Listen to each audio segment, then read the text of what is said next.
Olivier Quatanea, donc je suis adjudant au centre de secours principal de Brest. Alors aujourd'hui au BIJ, on est venu présenter notre métier de sapeur-pompier.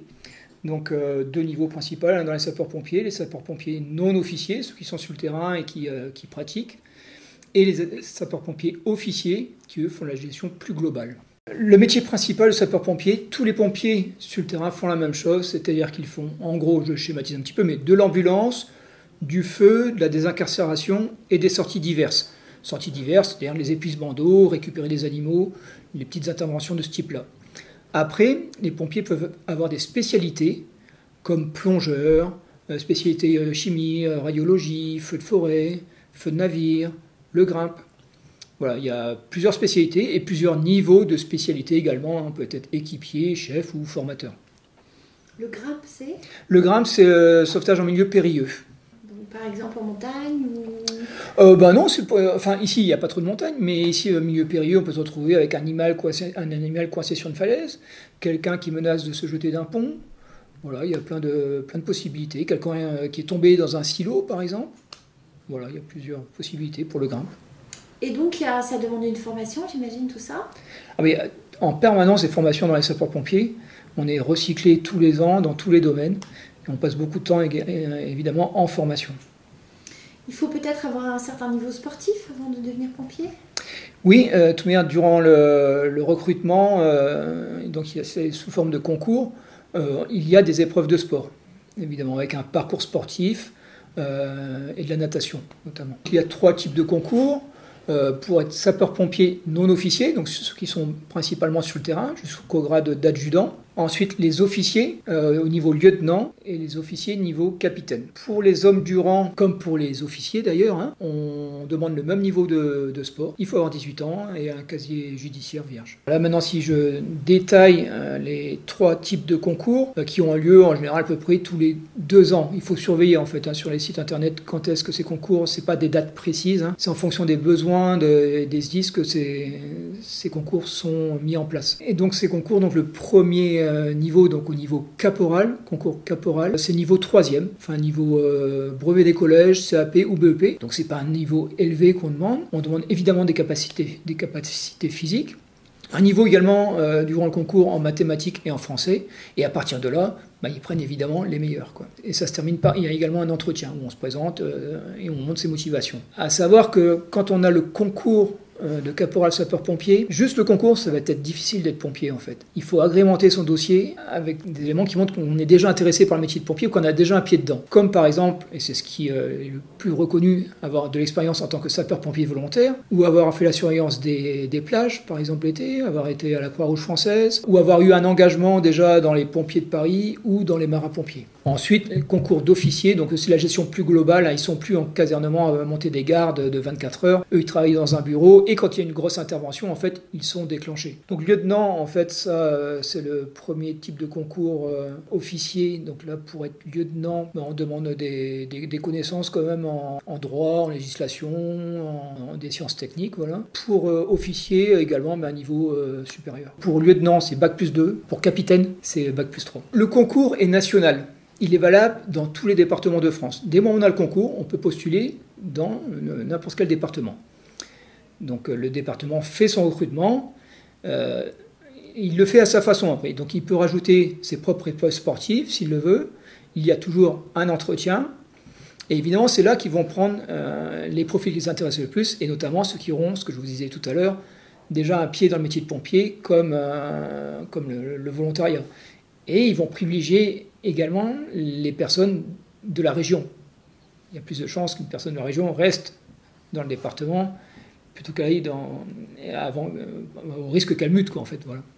À savoir, oui, qu'un pompier, en fait, quand on est recruté, c'est dans un département.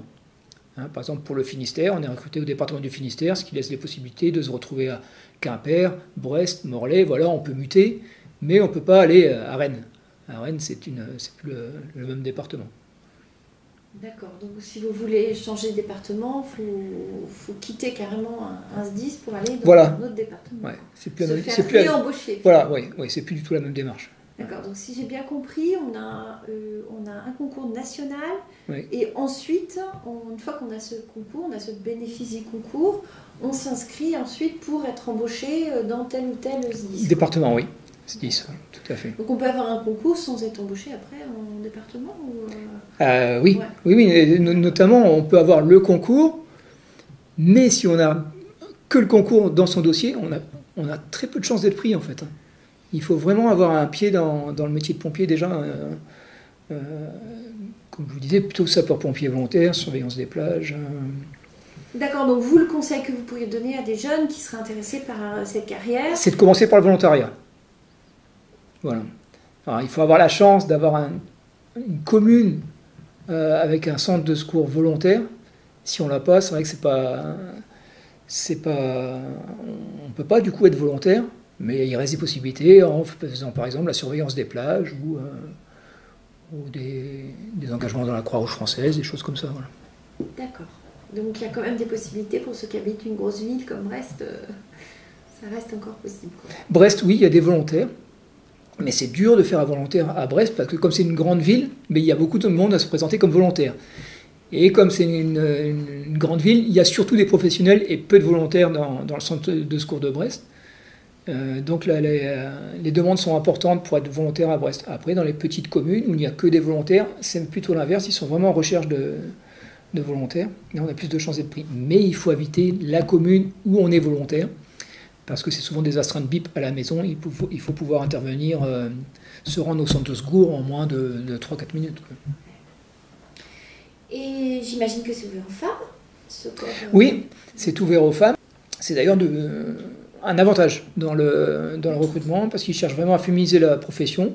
Ça arrive tout doucement, on voit les effectifs de femmes augmenter, mais ils sont vraiment à la recherche de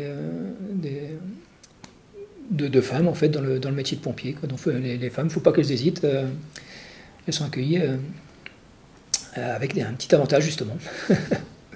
Même condition pour les hommes, plutôt être sportif un peu. Oui. Donc, est-ce que le concours est différent pour les femmes? Il y a des différences? Alors pour les femmes, au niveau des écrits, c'est la même chose. Par contre, au niveau physique, elles ont des épreuves avec des notations différentes. Et si on veut devenir pompier ou pompière, Ouais. Comment est-ce qu'on doit faire pour se renseigner? Alors comme le concours a lieu tous les 2 ans, il ne faut pas rater la date du concours. Il faut avoir 18 ans le jour de l'inscription au concours. Donc dès que le concours se présente, en fait, il faut s'inscrire. Donc je conseillerais de regarder dès qu'on a 16, 17 ans, quoi, quand aura lieu le prochain concours, pour ne pas rater l'inscription. Quoi. Ça serait dommage qu'à ces 18 ans et un jour, l'inscription arrive et qu'on se renseigne à 18 ans et 6 mois, puis voilà, il est passé, il faut attendre 2 ans. Une fois qu'on a le concours, si on veut acquérir des expériences justement pour avoir plus de chances pour être embauché dans les SDIS, hein, est-ce que combien de temps est-ce qu'on garde le bénéfice du concours? Le concours est valable 2 ans et c'est reconductible une fois sur demande écrite. Donc ça veut dire que si on a le concours, même à 18 ans par exemple, on a quand même 2 années pour faire une expérience de bénévole ou de volontaire quelque part pour pouvoir être engagé ensuite. C'est un concours, ce que je conseille également aux jeunes, hein, c'est c'est bien de faire sapeur-pompier, quoi, mais si ça ne marche pas, on continue ses études à côté, même si c'est dans un tout autre domaine, quoi. Sauf si c'est pour officier, il faut quand même que ça soit ciblé sur le métier de pompier, mais si c'est pour faire caporal, on peut faire de la menuiserie, n'importe quoi à côté, on s'assure autre chose à côté, on tente à côté pompier. Si ça marche, tant mieux, si ça ne marche pas, il reste toujours cette autre possibilité, quoi. Par contre, pour faire officier, il faut vraiment cibler ses études par rapport au métier de pompier. Parce que lors des écrits, on leur demande des épreuves qui sont en rapport en fait, avec le métier de pompier. Du droit, de l'économie, des sciences techniques. Quelque chose à dire aux jeunes qui voudraient s'engager. Non, engagez-vous. On accueille évidemment tout le monde avec plaisir, et notamment les femmes. On est en recherche de féminisation du métier. Voilà. Merci beaucoup. Écoutez les autres interviews sur le podcast Métiers en uniforme, disponible sur Spotify ou sur le site internet du BIGE, bige-brest.org, ou encore sur le compte Instagram du BIGE, BIGE de Brest.